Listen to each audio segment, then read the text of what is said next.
আসসালামু আলাইকুম ওয়া রাহমাতুল্লাহি ওয়া বারাকাতুহু। বিসমিল্লাহ ওয়াল হামদুলিল্লাহ ওয়াসসালাতু ওয়াসসালামু আলা রাসূলিল্লাহ ওয়া বা'দ। প্রিয় দর্শক, কাছে দূরে সারা পৃথিবী জুড়ে সবুজ শ্যামল গ্রাম বাংলার অত্যন্ত প্রান্ত থেকে যে যেখান থেকে যে মুহূর্তে আমাদের সঙ্গে এই অনন্য আয়োজনে যুক্ত হয়েছেন, সকলকে আন্তরিক শুভেচ্ছা ও প্রীতি জানিয়ে শুরু করছি আপনাদের প্রিয় আয়োজন সেরা ওয়াটার ট্যাঙ্ক নিমিত্ত মাহে রমাদান অনুষ্ঠান। জীবন ঘনিষ্ঠ আয়োজনে আমাদের সকলকে জানতে হবে যে আসলে জীবনটি আসলে কি। আমরা আমাদের জীবনকে পার করছি, কিন্তু আসলে কোন কাজে পার করছি? আল্লাহ তাআলা রমাদানুল কারীম আমাদেরকে দান করেছেন। এই রমাদানুল কারীমের বিশেষ বৈশিষ্ট্যগুলো কি কি আছে এখানে শিক্ষা? আল্লাহ সুবহানাহু ওয়া তাআলা দীর্ঘ একটি মাস আমার আপনার কাছে পৌঁছে দিলেন, কিন্তু কি শিক্ষা গ্রহণ করলাম? এই বিষয়টি আমাদের সকলের জানা প্রয়োজন। আর আজ সে বিষয়ের একটি অত্যন্ত গুরুত্বপূর্ণ এক বিধান সম্পর্কে জানবো, যেটি হলো দান সাদকা। মুমিনের জীবনে দান সাদকার গুরুত্ব কতটুকু, এই রমাদানে তার প্রভাবটা কিভাবে পড়বে, নবী আলাইহিস সাল্লামগণ কিভাবে এই রমাদানুল কারীমকে উপভোগ করতেন দানের মাধ্যমে, সে বিষয়টি আমরা জানবো। আর সেই বিষয়টি জানাবার জন্য আজকে আমাদের স্টুডিওতে মেহমান হয়ে এসেছেন বাংলাদেশের অত্যন্ত আলোচিত মুখ এবং প্রিয় স্কলার মুফতি মোহাম্মদ সাইফুর রহমান সাইদি। চলুন প্রথমে আমরা আমাদের মোহতারামের সঙ্গে পরিচিত হয়ে নিই। আসসালামু আলাইকুম ওয়া রাহমাতুল্লাহ। ওয়া আলাইকুম আসসালাম ওয়া রাহমাতুল্লাহ। মোহতারাম, কেমন আছেন? জি আলহামদুলিল্লাহ। শেখ, আপনি কেমন আছেন? আলহামদুলিল্লাহ, রব্বে কাবা আমাকেও ভালো রেখেছেন। আলহামদুলিল্লাহ। আলহামদুলিল্লাহ। প্রিয় দর্শক, তাহলে দেরি না করে চলে যাই আমাদের বিষয় সম্পর্কে জানবার জন্য। কি বলেছেন আল্লাহর নবী সাল্লাল্লাহু আলাইহি ওয়াসাল্লাম এই দানের ব্যাপারে? কি ছিল তার রমাদানের দানের বৈশিষ্ট্য? তার বায়োগ্রাফি থেকেই আমরা জানবো ইনশাআল্লাহ প্রিয় শাইখের কাছ থেকে। জি প্রিয় শাইখ, আপনি আমাদেরকে জানাবেন যে নবী আলাইহিস সাল্লাম এই রমাদানে আসলে তার দান সদকার ব্যাপারটা কেমন ছিল, কিভাবে তিনি এই বিষয়টাকে নিজের জীবনে প্রোডাক্টিভিটির সঙ্গে আদায় করতেন? বিজ্ঞ প্রাজ্ঞ উপস্থাপক, আপনাকে ধন্যবাদ। আলহামদুলিল্লাহ ওয়াসসালাতু ওয়াসসালামু আলা রাসূলিল্লাহ ওয়া বা'দ। আপনি অত্যন্ত চমৎকার একটি বিষয় চয়ন করেছেন, এই জন্য আবারও আপনাকে মোবারকবাদ। মাহে রমাদান চলছে। মাহে রমাদানে দান সদাকা একটি গুরুত্বপূর্ণ বিষয়, যেহেতু আল্লাহ রাসূল সাল্লাল্লাহু আলাইহি ওয়াসাল্লাম বলছেন, ইজা জা রমাদান ফুতিহাত আবাবুল জান্নাহ ওয়া গুল্লিকাত আবাবুন নার ওয়া সুফিদাতিশ শাইতান।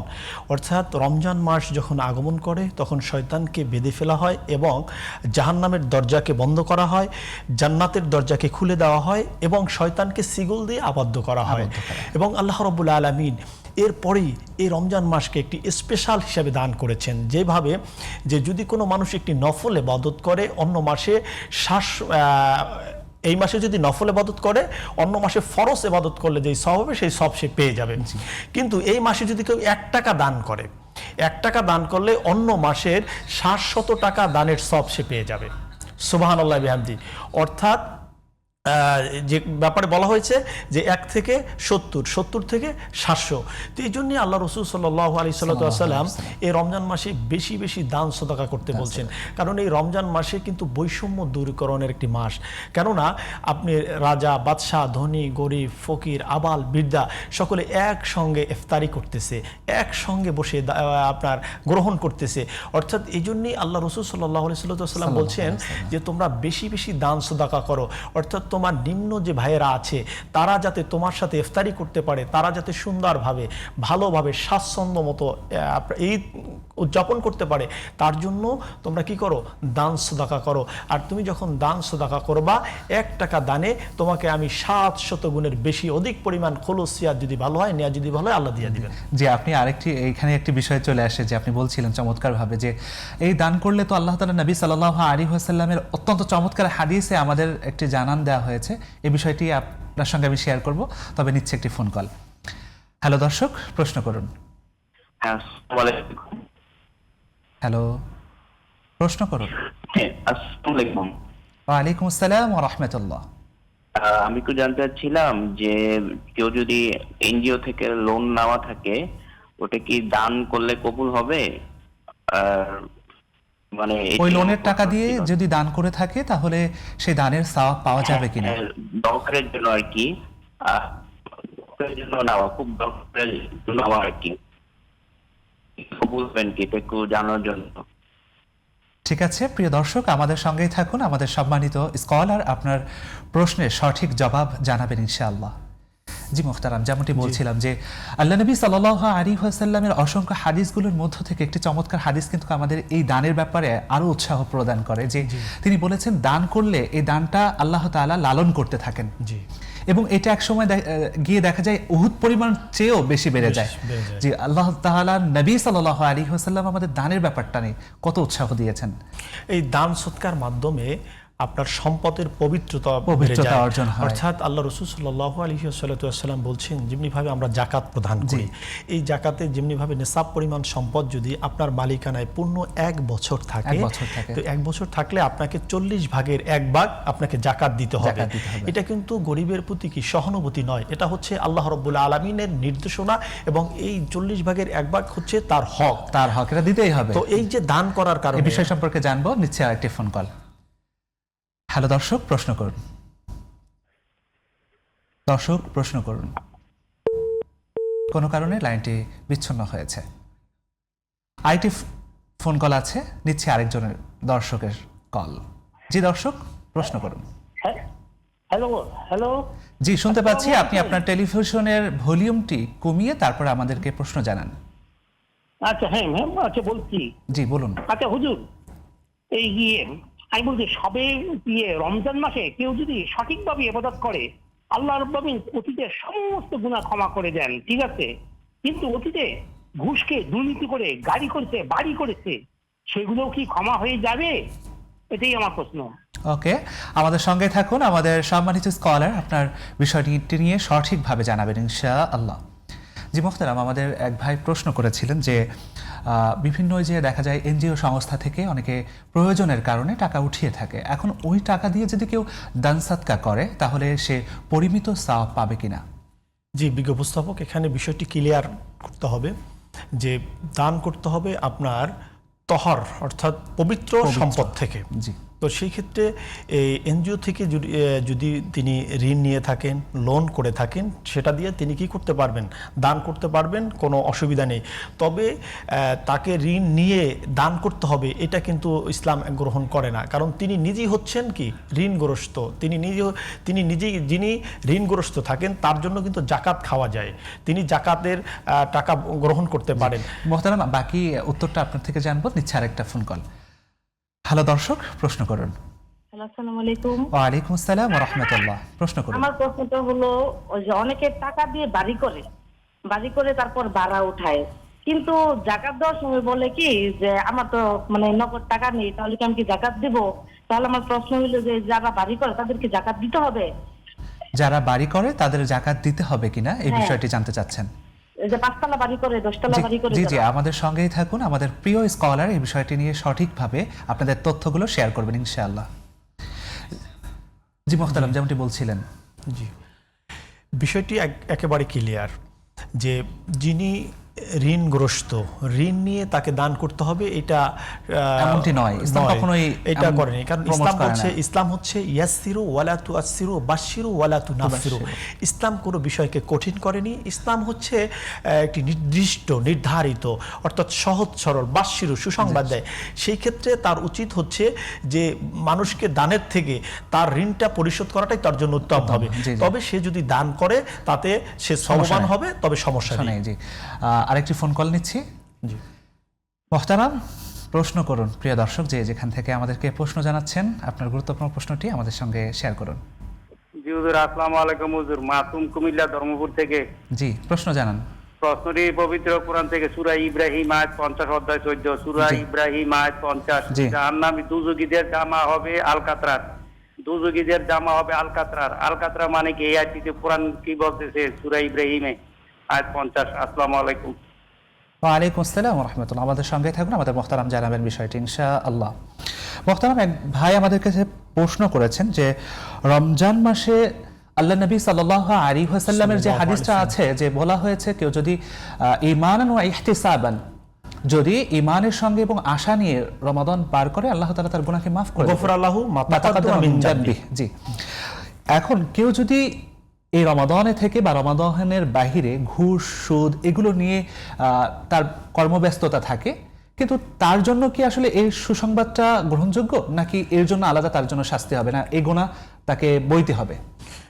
প্রথমত হচ্ছে তিনি যে দান করবেন তার টাকাটা হালাল নয়, কারণ যিনি ঘুষ দিয়ে থাকেন এবং যিনি গ্রহণ করেন, আল্লাহর নবী বলেন তাদের সম্পর্কে বলছেন তারা হচ্ছে মুরতাশি কেলাহুমা ফিন্নার, উভয়ে জাহান্নামী। অর্থাৎ যিনি ঘুষ দিয়ে থাকেন এবং যিনি ঘুষ গ্রহণ করেন উভয়ে জাহান্নামী।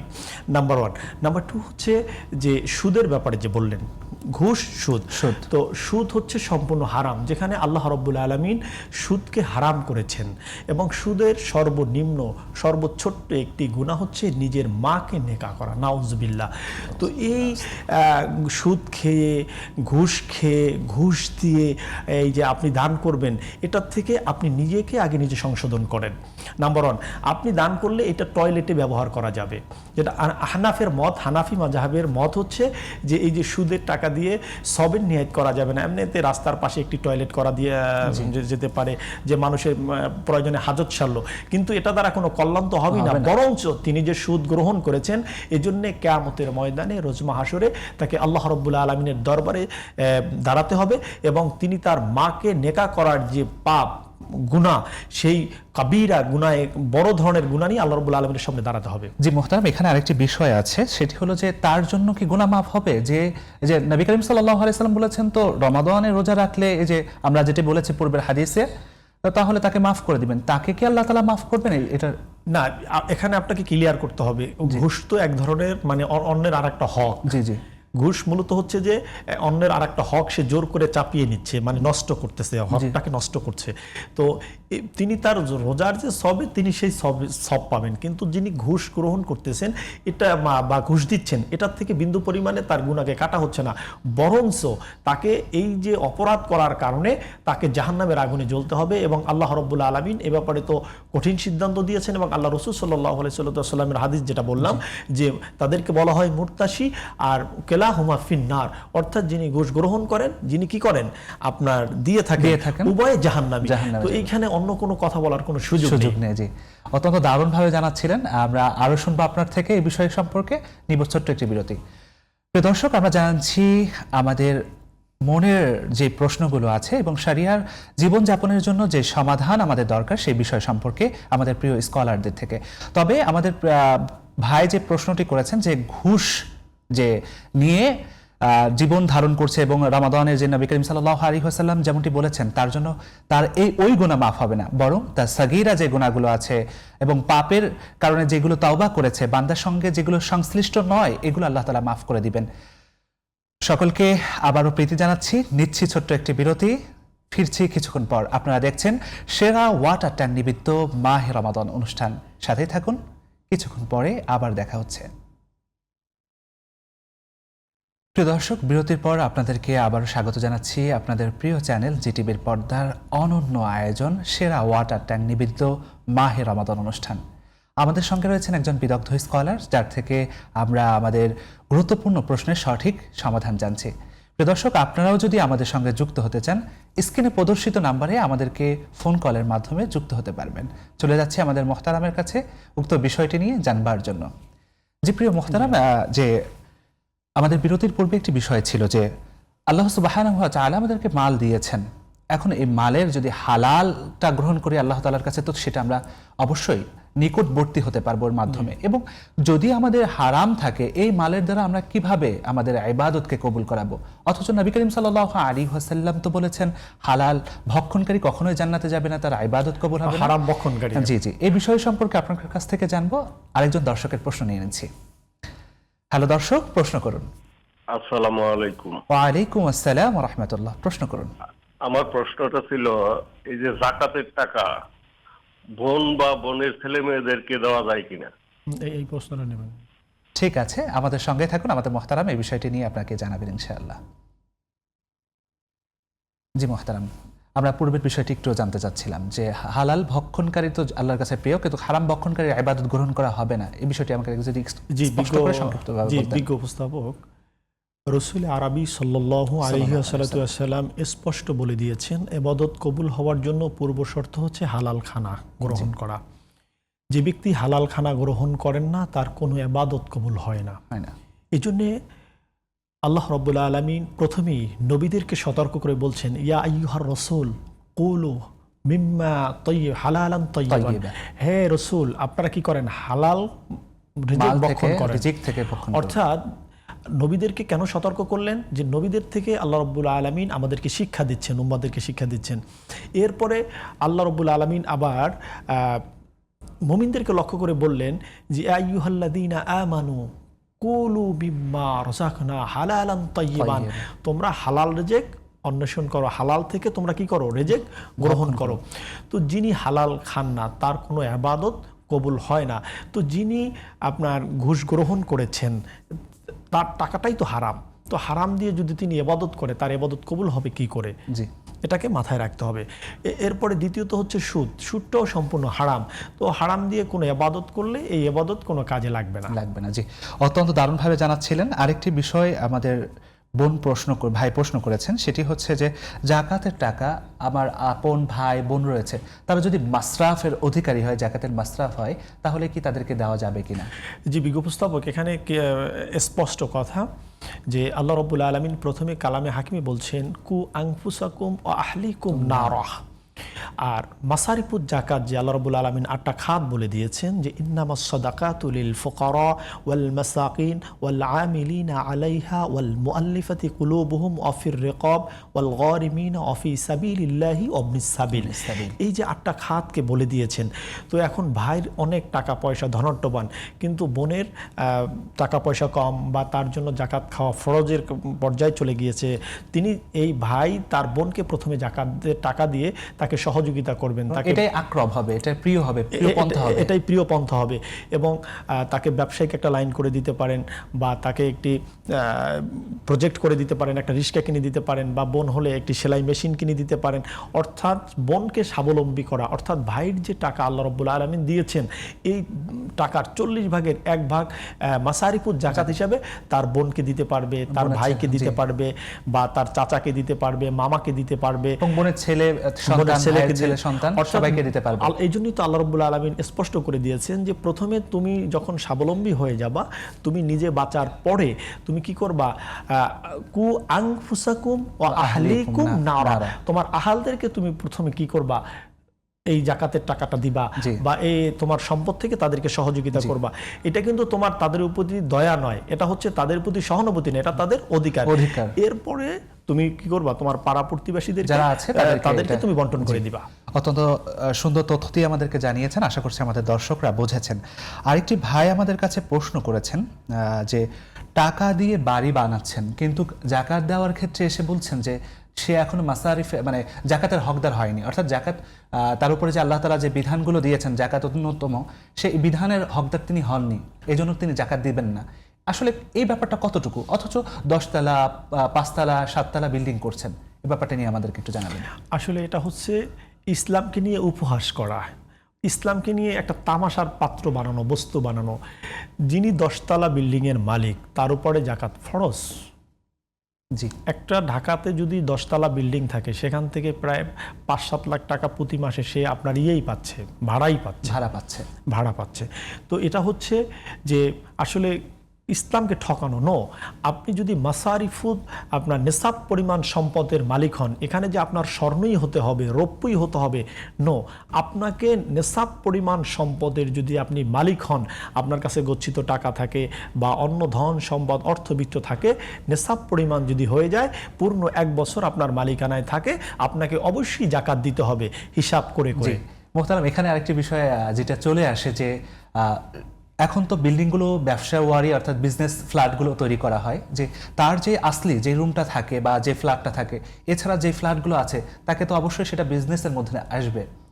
আর সেই হিসাবে বিজনেস ওয়ারি যে সম্পদের জাকাত দিতে হয়, এই ক্ষেত্রেও তাকে জাকাত দিতে হবে।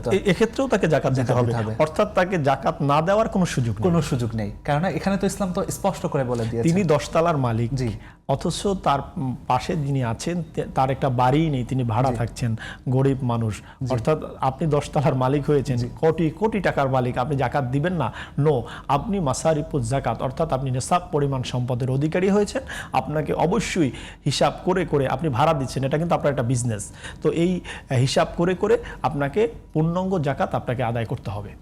জি জি, অত্যন্ত দারুণভাবে জানিয়েছেন। যে মোহতারাম, আরেকটি বিষয় এখানে স্পষ্ট আমাদের কাছে হয়ে যায় যে শুধু এতটুকুই নয়, বরং আমার যদি এই একটা ফ্ল্যাট না একাধিক ফ্ল্যাট থাকে, এগুলো কিন্তু আমাদের ব্যবসায়িক পণ্যের মতো ধরা হবে, মালের মতো ধরা হবে, কেননা এখান থেকে আমাদের আয়ের উৎস আসছে, টাকা আসছে, সেম বিজনেস। তো বিজনেসে কেন যাকাত ওয়াজিব হবে না? জি, অত্যন্ত দারুণভাবে জানাচ্ছিলেন মোহতারাম। আরেকটি বিষয় আমাদের কাছে স্পষ্ট করবেন যে যাকাত এবং দান, এই দুটার মধ্যে পার্থক্যটা কি? জি, বিজ্ঞ উপস্থাপক, জাকাত আল্লাহ রাব্বুল আলামিন নির্ধারিত করে দিয়েছেন যে নেসাব পরিমাণ সম্পদের যিনি মালিক হবেন তাকেই জাকাত দিতে হবে, এবং নেসাব পরিমাণ সম্পদ আপনাকে পূর্ণ মালিকানায় 1 বছর থাকতে হবে। অর্থাৎ আজকে থেকে শুরু করে আপনাকে আগামী বছর এই দিন পর্যন্ত যদি 1 বছর আপনার নেসাব পরিমাণ সম্পদ আপনার মালিকানায় গচ্ছিত থাকে, তাহলে আপনাকে জাকাত দিতে হবে, নচেত আপনাকে জাকাত দিতে হবে না। আর দান হচ্ছে আপনার হালাল ইনকাম থেকে, হালাল রুজি থেকে আপনি আপনার প্রয়োজন মতন আপনি মানুষকে দান করতে পারবেন, আপনি অর্থ দিতে পারবেন, তাতে আপনি কি হবেন? সওয়াবান হবেন।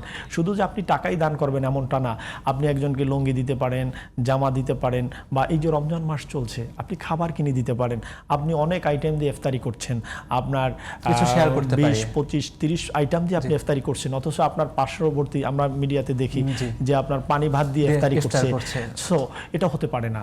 আপনি আপনার ইফতারি থেকে তাকে সহযোগিতা করবেন, এতে আপনি অনেক অনেক সওয়াবান হবেন। অত্যন্ত দারুণভাবে সুন্দর তথ্য দিয়ে এবং অসাধারণ উপস্থাপনা দিয়ে আমাদেরকে গুরুত্বপূর্ণ তথ্য শেয়ার করেছেন, এই জন্য আপনাকে আবারও ধন্যবাদ জানাচ্ছি। জি, আপনাকেও ধন্যবাদ। প্রিয় দর্শক, আমরা কিন্তু নবী করিম সাল্লাল্লাহু আলাইহি ওয়াসাল্লামের বায়োগ্রাফির দিকে লক্ষ্য করলে দেখতে পাই রমাদানুল কারিমে রাসূলুল্লাহ সাল্লাল্লাহু আলাইহি ওয়াসাল্লাম কি পরিমাণ দান করতেন। তার দানের হাদিসের একটি বিষয় এসেছে, তিনি বাতাসের মতো দান করতেন।